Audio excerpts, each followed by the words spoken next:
Mein nächster Gast wird in Großbritannien gerade als New Princess of Pop gefeiert, denn sie hat einen raketenhaften Aufstieg hingelegt. Gerade hat sie auch 3 Brit Awards gewonnen und heute ist sie hier das erste Mal zu Gast bei Wetten, dass. Hier ist Duffy. Duffy, hi, welcome to the show. You just had your performance on stage. The audience loved it. Thomas Gottschalk loved it. How was it for you? It was amazing. I feel very honoured because I hear that this show is the biggest audience number in the whole of Europe, whatever that means. But yeah, it's amazing. Thomas was really nice to me. Yeah, cool. Well, Duffy, first of all, congratulations, because you have been honoured with 3 Brit Awards last week. This is great. It was in the category Best British Female Solo Artist, Best British Breakthrough Act, and Best British Album for Rock Ferry. Wow. I think this was a perfect evening for you. Yes, it was quite overwhelming. I feel, in hindsight, that I am very lucky to be embraced at home. It's really important for me. Cool. Well, I saw a picture of that evening. I can show you. Click. Whoa! Yeah, and it for me it was a little bit funny because it was like, oh, look at that, 3 Brit Awards, but just 2 hands. You had been nominated in several categories, so I think you should have taken a handbag with you or something like that. A trolley. Yeah, but yeah, it's very cool, very successful. I'm really happy for you. So some weeks ago you already got a Grammy for Rock Ferry. So where do you keep all these trophies? Do you have a special board at home? I like the way you call them trophies. That's amazing. I don't know if I will keep my trophies at home, but I do feel very proud to have them. Yeah. Maybe I will, I don't know, give them to my mother to keep hold of. I don't know. Okay, your mom or your friends, so they can be happy for you all day. Yes. Cool. So let's talk about the song you performed here on stage. It was Rain on Your Parade, your current single. I think it's a very cool song with a very strong message. So what was the inspiration for you to write this song? I don't really know where my songs originate from as the idea, but I think it's a song about learning to say no. Learning to say no and taking control of your life. Oh, that sounds good. Yes.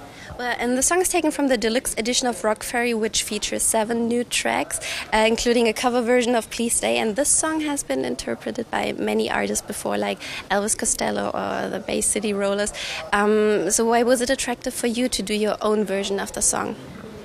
Well, I actually got offered the song for the film, Telstar, which was about the life of Joe Meek. And this song was particularly close to Joe Meek's heart. And apparently there's only one remaining member of the Joe Meek family, and she was really touched by my version. So I think I would like to send a message out to Joe Meek's family that it was probably one of my favourite recordings so far, I think. There was something special about it. And yeah, I love being able to record songs that already exist but are slightly obscure. Being able to reinvent them is always a pleasure. And there are 7 new tracks for your fans on the album. Is this perhaps a foretaste of a completely new album? Are you writing new songs at the moment? I don't think I ever stopped writing songs. I think it's just a continuation. Yeah. I don't really feel as though I'm beginning a new record. I just suppose I'm beginning a new chapter in my life.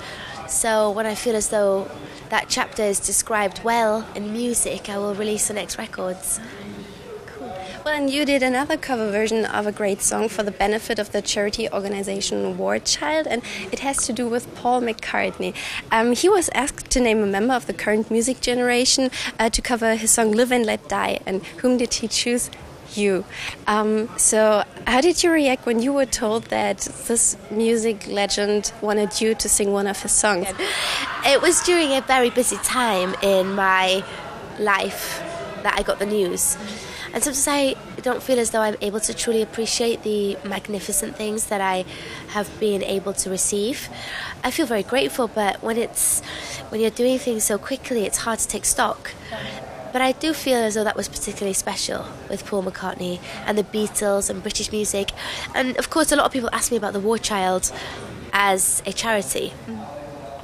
But I have to admit that I'm not directly associated with it. It's Paul McCartney's charity that he's linked with, and he asked me to do the song. So I believe that if it's for a good cause and he wanted me to do the song, I think it was a wonderful, lovely treat for me to do. And Paul McCartney's comment about your interpretation was, Duffy's version of Live and Let Die is great. I was really impressed. Wow. Have you ever had the chance to meet him personally? Quite a few times, actually. Yeah. We keep bumping into each other, which is quite ironic because I don't know what the chances are of bumping into Paul McCartney, but I seem to be doing it. And he was very complimentary. Because, you know, the song in itself was quite a busy arrangement. Yeah. And I did it as a challenge. I wanted to strip it back. And there's actually quite an amazing sentiment there about letting things go. About being free when you're young. And as you get older, you get a bit jaded. You know, so it's about remembering how you used to be, I suppose. Yeah. You know, there's a line in the song, when you were young and your heart was an open book. You know, and it's got this beautiful sentiment. So when I met him and he said that he really enjoyed the arrangement and was quite surprised with what I'd done with it, I thought that was quite cool because you need to, you know, the sonics that surround a song is just the science. The sentiment is what remains, and I really wanted to do that. So, yeah, I feel quite good about it. Cool. Well, in a few weeks you're going to tour Asia and Australia. How do you prepare for these concerts? Do concerts in Australia differ from concerts in Asia? How do you prepare? You probably take more sun cream than you would if you were visiting somewhere colder. It's going to be a wild time because we're going through many countries. Japan, Singapore, Australia, New Zealand, I think, over a month. What about Korea? Korea? We're doing Korea? Hong Kong? Whoa. So we've got a lot going on, so I just have to pack my bag with an array of different things. Bikinis and swimsuits. And I don't think you really can prepare. You just have to go with it. Just go and do it. Yeah, have fun. But when will you be back in Germany again? 2010. I'll be back in Germany. Oh, that's a really long time. It'll fly. I know you'll miss me and it'll be really hard, but, you know, time will pass. Okay, so we're really looking forward to that. I hope to see you soon, and I wish you all the best for your tour. Thank you so much. Duffy.